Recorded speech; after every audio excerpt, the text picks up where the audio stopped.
आज हम भारतीय न्याय व्यवस्था के कुछ सबसे जरूरी और दिलचस्प पन्नों को पलटेंगे, यानी भारतीय साक्ष्य अधिनियम 2023 बीएसए के कुछ सबसे खास सेक्शंस को समझेंगे।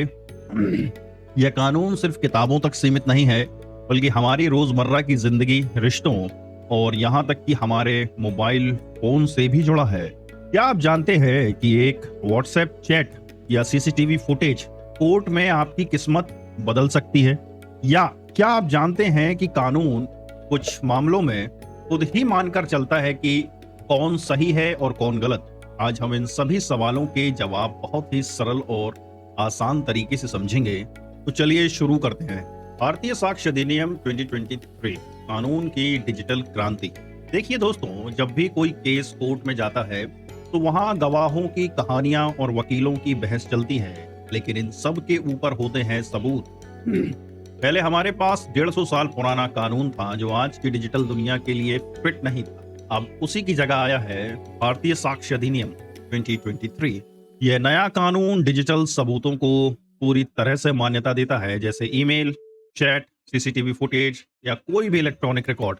तो चलिए सबसे पहले हम सेक्शन 63 को समझते हैं। सेक्शन 63 पुराने इंडियन एविडेंस एक्ट के सेक्शन 65B के समान है। ये सेक्शन हमें बताता है कि इन सभी डिजिटल सबूतों को अब दस्तावेज मतलब डॉक्यूमेंट माना जाएगा, लेकिन एक शर्त है। अगर आप इनका प्रिंट आउट या कॉपी लेकर जाते हैं तो आपको एक सर्टिफिकेट भी साथ में देना होगा। यह सर्टिफिकेट बताएगा कि यह सबूत किसी छेड़छाड़ के बिना सही तरीके से लिया गया है, वरना जज साहब कहेंगे, अरे भाई ये तो फोटोशॉप से भी हो सकता है। अब बात करते हैं कुछ ऐसे सेक्शन की जो सीधे सीधे हमारे रिश्तों और परिवारों से जुड़े हैं। सेक्शन 116 जो इंडियन एविडेंस एक्ट के सेक्शन 112 को रिप्रेजेंट करेगा। ये बात करेगा बच्चे की वैधता के बारे में। यह सेक्शन बड़ा ही इमोशनल है। कानून कहता है कि अगर किसी महिला को शादीशुदा रहते हुए या शादी खत्म होने के 280 दिन के भीतर बच्चा पैदा होता है तो कानून यह मानेगा कि वह बच्चा उसी आदमी का है जिससे उसकी शादी हुई थी। इसे कोई चैलेंज नहीं कर सकता जब तक कि यह साबित ना हो जाए कि पति पत्नी उस दौरान कभी मिले ही नहीं थे। यह कानून बच्चों के भविष्य को सुरक्षित करता है। अब समझें सेक्शन 128 जो इंडियन एविडेंस एक्ट में 122 था। ये बात करता है पति और पत्नी के बीच की बातचीत के बारे में। यह प्राइवेसी का शानदार उदाहरण है। कानून कहता है कि पति पत्नी आपस में जो भी बात करते हैं वह कोर्ट में प्राइवेट मानी जाएगी। कोई भी व्यक्ति अपने पार्टनर को मजबूर नहीं कर सकता कि वह उनकी आपसी बातचीत को कोर्ट में बताएं। यह नियम तभी टूटता है जब पति पत्नी के बीच ही कोई केस चल रहा हो, जैसे तलाक या घरेलू हिंसा का।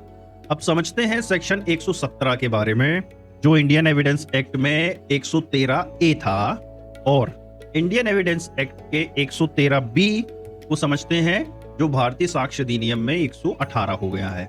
117 कहता है आत्महत्या के लिए उकसाना और 118 कहता है डाउरी डेथ, दहेज मृत्यु। ये दोनों सेक्शन महिलाओं की सुरक्षा के लिए बहुत सख्त है। सेक्शन 117 कहता है कि अगर शादी के 7 साल के अंदर कोई महिला आत्महत्या कर ले तो यह साबित हो कि उसे ससुराल में क्रूरता का सामना करना पड़ा था, तो कोर्ट अनुमान लगाएगी कि उसके पति या रिश्तेदारों ने उसे उकसाया था।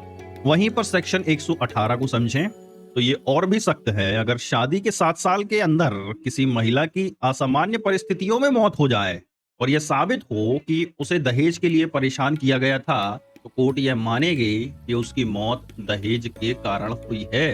इन मामलों में कानून महिलाओं के पक्ष में एक मजबूत स्टैंड लेता है। कोर्ट के अंदर की कहानी को समझो, जज और गवाह, यहाँ कौन क्या कर सकता है। तो हम समझेंगे सेक्शन 124 को। सेक्शन 124 इंडियन एविडेंस एक्ट में 118 है। यह सेक्शन बहुत ही उदार है। यह कहता है कि कोई भी व्यक्ति गवाही दे सकता है बशर्ते कि वह कोर्ट के सवालों को समझ सके और उनका जवाब दे सके। उम्र, बीमारी या मानसिक स्थिति से कोई फर्क नहीं पड़ता। अगर कोई बच्चा या मानसिक रूप से बीमार व्यक्ति भी सही जवाब दे रहा है तो उसकी गवाही को मान्य माना जाएगा। अब समझते हैं सेक्शन 109 की जो इंडियन एविडेंस एक्ट में सेक्शन 106 है। ये सेक्शन बताता है कि अगर कोई बात सिर्फ आपकी जानकारी में है तो उसे साबित करने की जिम्मेदारी भी भैया आप ही की होगी। जैसे अगर आप बिना टिकट के ट्रेन में पकड़े गए तो आपको ही साबित करना होगा कि आपके पास टिकट है।